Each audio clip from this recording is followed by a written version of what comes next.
Everybody wants crazy results, but here's the crazy part. It only happens by narrowing down, not spreading out. And so guys, ultimately you need to be able to compound energy.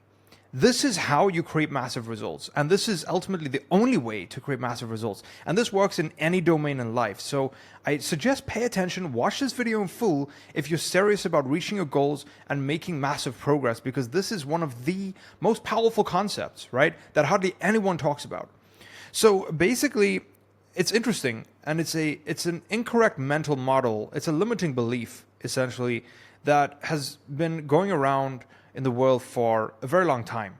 And it probably comes from the investment world, and I think people have generalized this, which is like diversification, right? People, who are trying to allocate the money and working with capital and stuff, they always talk about like, don't put all your eggs in one basket. Diversify, spread your risk, all these things. Now, here's the thing: that is the stupidest thing to do if you are trying to create compounded results. The last thing you want to do is try and spread yourself thin, because here's the thing. It doesn't matter what you're doing that with. It's all energy at the end of the day, right? Now, don't get me wrong. Sometimes it could be helpful to diversify if you're investing large sums of capital. Then it makes sense, because if you're looking at signal versus noise, it's more worth it. It becomes your signal to then allocate money in different areas. If you stand risk of starting to lose money, right? But before if you're under a certain threshold in terms of capital, the last thing you want to do is put your focus and attention towards trying to diversify. Now, this has everything to do with, it's not just about like investments, right? Like trying to grow a real estate portfolio or a stock portfolio or trying to invest in crypto. It's got nothing to do with investments. This has got to do with energy. This is to do with anything you're trying to grow, right? A great example of this, just so I can give you a clear analogy to work with, is like MrBeast, right? What did he do? Did he diversify? No. He literally took every dollar he had and spent it on the next YouTube video. And he just kept compounding and putting everything in until today, right? Now, maybe right now he started diversifying slightly. Okay, maybe we can say his diversification was to start Feastables and to start Beast Burger and all these different companies, right? And now he's selling toys, right? But he didn't start out like that. What he started doing was literally taking every cent from what he's making for the week and he's putting it towards the next video. And he actually has, some footage of him talking about like how his mom would just beg him to put at least 100 grand in savings, right? Which to the average person might sound like a lot of money, but like for him, he made that, he had the cash, right? And he would literally just say like, no, I need to put it in the next video. And his whole mindset, this is a mindset video. It's his mental model was, using everything to go back in. Why? Because he had confidence in his investment vehicle, right? He had confidence in that. And so ultimately that energy compounded, right? He kept multiplying the energy in that domain, right?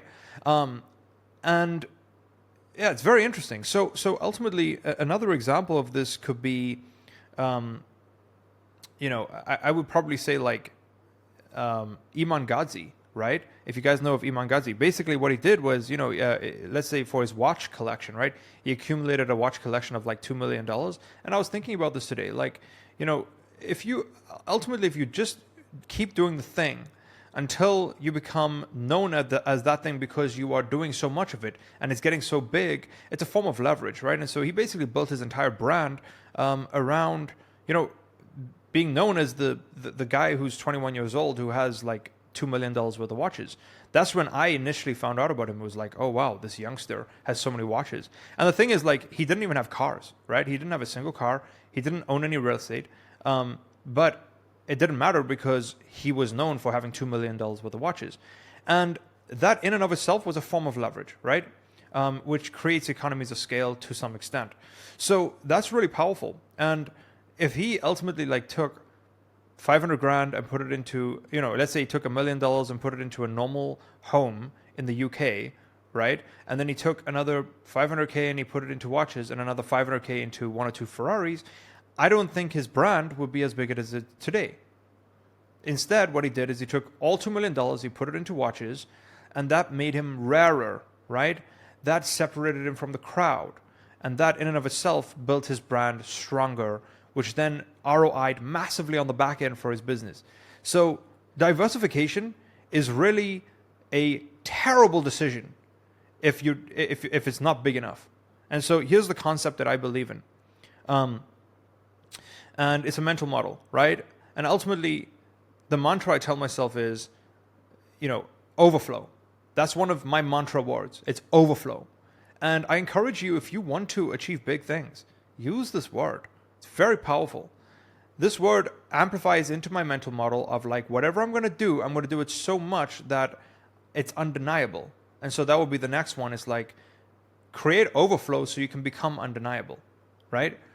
It's very powerful if you actually use this, because ultimately, any real, if you want to be a king, if you want to be an oak tree of a man, right? Ultimately, you need to have so much energy around you that people start to attract to you, right? And so ultimately, like, you will have the least friction in your relationship with your significant other. You will have the best relationship with your children. You will have better friends. People around you will respect you more. All of that will happen from overflow. Now, obviously, money will amplify who you are. So make sure you're a good person. If you're fundamentally just not, channeling your energy in a good vibration, like, you're probably going to end up doing bad things with your money. So make sure that you're, framing your goals around good intentions. Because ultimately, if you have more money and you're a good person, you'll do good things, right? So make sure that that's in place. But yeah, then ultimately, once that's in place, all you want to do is create as much overflow as possible, because that overflow will lead into other things. And so let's talk about the basket, right?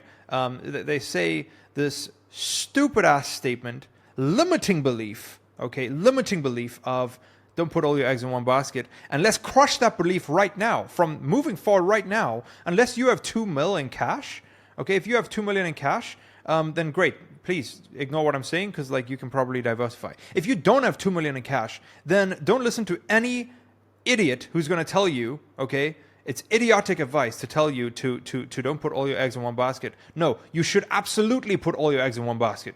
You should absolutely put all your eggs in one basket, 100%. Okay, because ultimately what you want is, if you take a nice big basket, okay, and you got one chicken and it's laying an egg, and let's say every couple weeks it's going to lay a new egg. Every 4 weeks, once a month, it's going to lay an egg. It's going to take you a really long time to fill that basket, okay? And so, do you really want to take that chicken, have it lay one egg, and then have another basket, and then have it lay? You're going to move your chicken from one basket to the next once a month, and then after literally 12 months, you're going to have 4 baskets with 3 eggs in each basket. Does that sound productive? There's zero leverage in that. It's literally dumb. Like, it does nothing. Like, okay, yeah, sure, your risk is going to be 25% versus if it was all in one basket. But dude, here's the thing, and this is why it's signal, right? Why it's worth doing is because by taking the same action, if you can condense that energy into one direction, having 12 eggs in one basket will give you credibility. Having 4 baskets does nothing for you. At least if you have it all in one basket, you have more credibility, which increases your odds of success in the thing you're doing. It's going to increase your results, right? Because you have 12 eggs. At least if you have 12 eggs, you can tell someone else you have 12 eggs. If you only have 3 eggs, no one cares if you have 3 eggs in 4 different domains. It's still just 3 eggs. And so hopefully that point is a simple enough example of, like, ultimately what you want, right, is to have so many eggs that you have more eggs than anyone else in that basket specifically. And let's say, like, if it's in business, you have different niches, you have different sub niches, you have different types of customers. Dude, there's different demographics, different ICPs, right? Like, there's so many things that you can segment yourself in. And so ultimately it's like, that's why they say the riches are in the niches. It's literally an example of right now, because ultimately what you want to be is one of one, right? And you want to keep compounding until you are one of one. Because if you keep just doing the same thing and you change nothing else other than just stacking in that one domain, the same thing, because you keep doing it in that one domain, you become rarer. So every egg that you stack in that basket, let's say the basket is in the idea of collecting watches, or it's in the idea of spending as much money as possible on a YouTube video. 2 examples, right, that I mentioned earlier. Another good example is like someone like Alex Hormozi. If you guys don't know him, go check him out. He's a good entrepreneur. He just broke the world record for the most books sold on a book launch. Now the thing is, like, there are many authors who sell books, but what Hormozi did is he spent $4 million in cash on ads to get enough people onto his book launch to break the record. And so now he has that record broken. He has a Guinness World Record certificate that he can leverage into every other area of his business. And so that is an example right now of why it's so important, because the previous people didn't spend $4 million, right? And so they couldn't break the world record. Now, obviously, it's not just about the money. Other people could spend $4 million, but they didn't have his brand, so they would have had less people rock up or whatever. But the point is, by going all in, it creates exponential returns. It creates exponential returns. Even Hormozi, when he was doing Gym Launch for the first time, which is his company, right? He had a company called Gym Launch. Before he launched Gym Launch, which is a company helping other gyms scale and fill to capacity, he would fly out and go and fill a gym for a gym owner, right? And so essentially what I think the mental model behind that is like asking the question, what does it take, right? So like, what has it taken for the past 10 gyms that I launched to get it from zero to completely full overflow? And so we're not even going to try and fill it up. We're going to try and get too many members, because then it's over delivering, right? In this theory, right? So, but that's the theory of overflow. And so ultimately it's aiming for overflow and then asking the question, what does it take, right? Doing those two things had leverage, because then he became the one person on the planet who's known for filling a gym in 1 week or 2 weeks or whatever time period it was. That's very powerful on a branding standpoint, right? And so he became one of one, and then he became, really one of zero. But initially, you don't want to be one of zero. It's too complicated. Just be one of one. Just be the only person who's known as doing that thing. And if you're not there yet, keep doing the thing until you're one of one. It's very simple. If you keep doing that, it is impossible to fail. The reason why most people never get there is because they're distracted. They have a ton of shiny objects all around all the time. They have desires, right? And they keep getting pulled into different directions. And so a great example of this is like Forrest Gump, right? I love that movie. And quite frankly, I need to watch it again, like this week, because it's so inspiring to me. I mean, if you haven't watched Forrest Gump, go watch the movie. It's a great movie. But ultimately, for me, the premise of Forrest Gump, the movie, is about simplicity. Because like Forrest, he is he's autistic, right? He can't really think too much further into the future. And so he basically has a limited mind in terms of like how he can't plan to save his life, basically, right? And the funny thing is he still ends up owning a restaurant that's like super famous, and he ends up being super rich, right? Like he gets a Medal of Honor. Like he literally is massively, massively successful, and he's born with like so many disadvantages. And the premise again of this movie is like simplicity. It's like you don't need to be too smart. In fact, the fact that we're smart and trying to do so many things is ruining our success more than anything.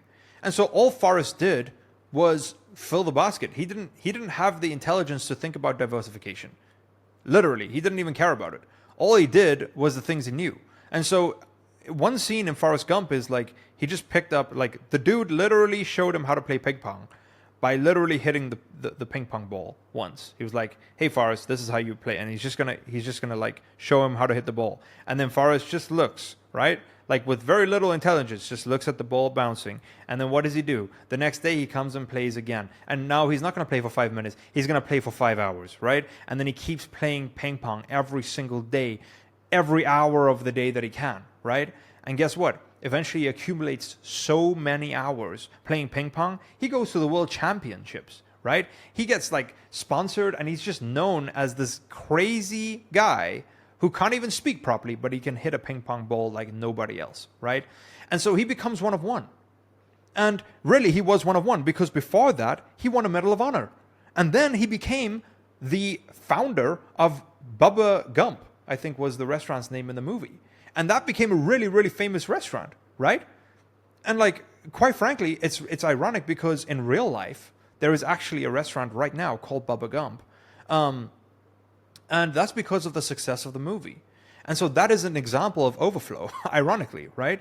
But even in the movie, the concept of the movie is a form of overflow because by Forrest just hitting the ping pong ball every single day, he probably hit that ping pong ball tens of thousands of times, maybe 100,000 times in his lifespan in the movie, and he became the best. That was an example of zero diversification, just filling that one basket of skill set, right?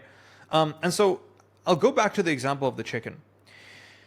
You want to find your basket. Just put the damn empty basket there. Get yourself a chicken and let it hatch the egg into the basket. This is an analogy, okay? And you want to keep doing that. You want to have it, and let's say the cadence per chicken is every single month is going to hatch one egg, or is going to pop one egg out, okay? And what you want to do is you don't want to move that chicken. You don't want to touch that chicken, dude. Okay? If your basket has a capacity for 100 eggs, and right now you have 50 eggs, you should not be touching the basket. Literally just stack the eggs. Okay? Assuming in this example we're not trying to sell eggs, and the eggs never go off, and they literally just stay there. You're just collecting eggs in this example. Let's say they're golden eggs, right? And you have a goose. What you want to do next is get another one. You want to get another chicken or another goose. So now your cadence is not once a month. Now you're hatching you're putting a new egg in the basket once every 2 weeks. That's your new cadence. Now you're getting a third one. Now you're getting a fourth one. Now it's not once a month. It's not every 2 weeks. Now it's once a week, right? Now you're getting a new egg into your basket once a week. You want to keep doing that, dude. Keep doubling your chicken capacity until you have so many fucking eggs, okay, in your basket, you have no choice but to get another basket. You have to then get another basket because this basket cannot handle all of the eggs. Your cadence is way too often because it's like not even once a day. It's not even once every 3 hours. It's like every 30 minutes a new egg is being put into the basket. And like literally like, what is that? It's like 48 eggs a day if you have one every 30 minutes. And let's say the capacity is like 50 eggs per basket, like you have to get another basket. You have to get a new basket every single day. And so ultimately now what you can do is you can hand your eggs out to like other people because you have way too much. Let's say you're not even selling the eggs. Let's say you're eating them. Okay. It's just like your personal, food budget. Okay, cool. Well, like literally you can't eat anymore. You have to then start overflowing. You're overflowing so much. You have to give it out to your friends, to your wife, to your children, to your mom, to your dad, to your grandmother, like literally everyone, right? Everyone around you. Your work colleagues, your employees, whatever it is, right? That is the power in this. So the concept here is we want to create overflow by anti-diversification. Once it is too much, you will have no choice but to create diversification. The problem I'm seeing with most entrepreneurs is they are forcing diversification instead of having it happen naturally. Seriously. And that's the problem. And that is a massive mistake. And if you are making that mistake, you need to stop if you want to succeed faster and larger, if you want to have bigger success. Then you need to stop diversifying. Seriously. So hopefully this hits home. I would encourage you to join my group. It's a private group on school.com. It's called Signal. Link is in the description. Essentially, all we do is we focus on the most productive things. Okay, and helping people stopping making bad decisions with their time and energy. So if you want to, scale much faster in your business, make sure to hit the link below. You can join 7 days free. It's pretty cool. So yeah, hopefully this concept hits home for you, and you can, utilize this concept to make yourself one of one, and then make yourself one of the next thing. And then every basket you have, try to be one of one in that basket. That's what Hormozi has done.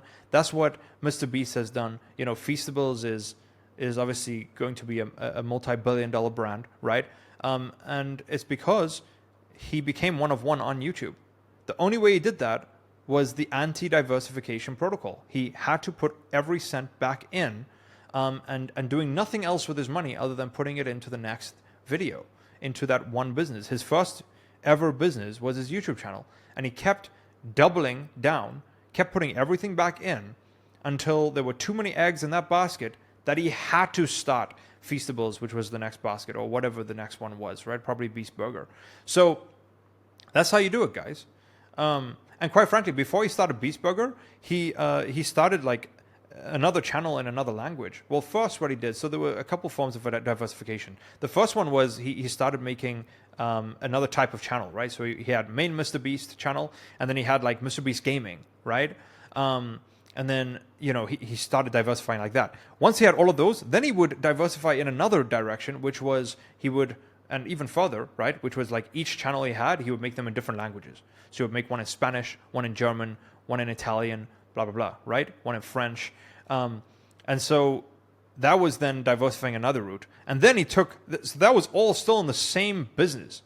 And then he went and started a second business, which was Beast Burger. And then he started another business, which was Feastable. And yeah, that's how it works, guys. So hopefully that makes sense. And if you're not doing that, I encourage you to start doing that if your goal is to have massive progress and success. If you want just something normal and average, then feel free to do whatever the hell you want and not listen to a single word I say. But yeah, if you want massive success, then I encourage you to implement these strategies. If you need help with implementing strategies, make sure to join Signal, okay? 7 days free, link in the description, and I'll see you guys on the next video. Take care.